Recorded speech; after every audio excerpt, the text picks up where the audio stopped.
Hi, my name is Melissa Daniels and I have strabismus. Strabismus is when your eyes don't point in the same direction, and usually this means that your brain doesn't know how to use both of your eyes together, and you don't get stereopsis or good depth perception. It can wreak havoc basically on everything that you do. So for the last 4 years, I've been in vision therapy. I even had a surgery to help my brain learn to use both of my eyes at the same time, and it has changed everything. Now, I want to give a quick disclaimer as I'm sharing some of the exercises that I've done in vision therapy. I know there are a lot of people out there who are trying to figure out how to do their own vision therapy or do it yourself. And I just want to give a warning that I tried that for 6 months and it just doesn't work.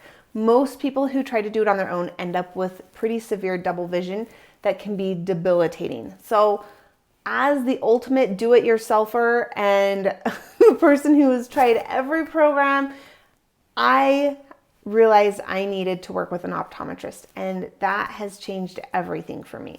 So if you don't know how to even get started, you can go to strabismussolutions.com/findvt and you just fill out a really quick survey, and then I will email you. I personally do this for every single person that emails me. I will email you a couple options, hopefully, of vision therapy offices that are close to you that I have vetted myself, that are actual clinics, not just ones pretending to be. So do that.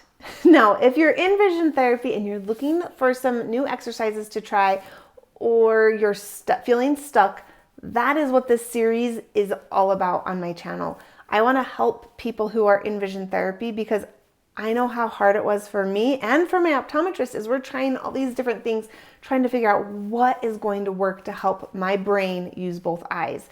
I've got something called anomalous retinal correspondence that complicates matters pretty drastically. A lot of people with strabismus have that. And so we need all the help we can get, right? So that is why I'm sharing these exercises, not so that you can do it yourself. Okay, disclaimers out of the way. Today, we are going to talk about Marsden ball space. Now, this exercise is not flashy. And I know you, okay? You think I don't know you, but I know you. And I know you want flashy exercises. You want the virtual reality headset. You want really fun tools. You definitely want to be using red and green glasses. Like, I know that's what you want. But I'm going to be your parent here for a minute and just tell you that's not what you need all the time. Those things are really important and they definitely help me along the way. But a really simple exercise that I've done over and over again with the Marsden ball has made almost just as big of a difference. So bear with me. I am going to go set it up so that you can kind of see what I'm talking about. Okay, this is not the most ideal camera angle, but we're gonna just work with it. Okay, so this is a Marsden ball. It's essentially just a rubber ball that is hanging from a string, and I just have a hook on my ceiling and hook on the wall off to the side that it connects to so that I can move it up and down. You can swing it around. There's so many different exercises. So one of the things that I have really use this Marsden ball for is to help myself see space, because my world is so flat, or was so flat with strabismus, right? You're seeing mostly in 2 dimensions, besides what you can make up with shadows and size differences. But what I do with this Marsden ball is I put it in a circle like this, and I try to visualize the space that this Marsden ball is moving through. So I think of how close the ball is to me. This is called egocentric awareness. I'm aware of how far away the ball is and how that distance is changing as it moves around. I try to think of the space, like if the ball is going around like this. I'm a math teacher, right? So I think of like 3-dimensional shapes, like not a cone, a cylinder. That's funny, I forgot.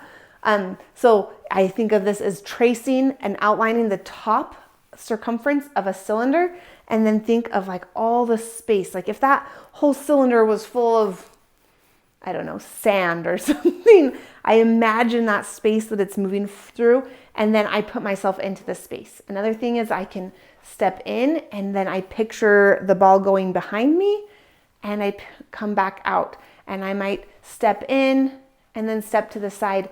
And all the while, the most important aspect of this exercise is that I'm opening my peripheral vision and I'm picturing the space between me, between the ball and the wall, the space behind me. This is a really important part of vision therapy.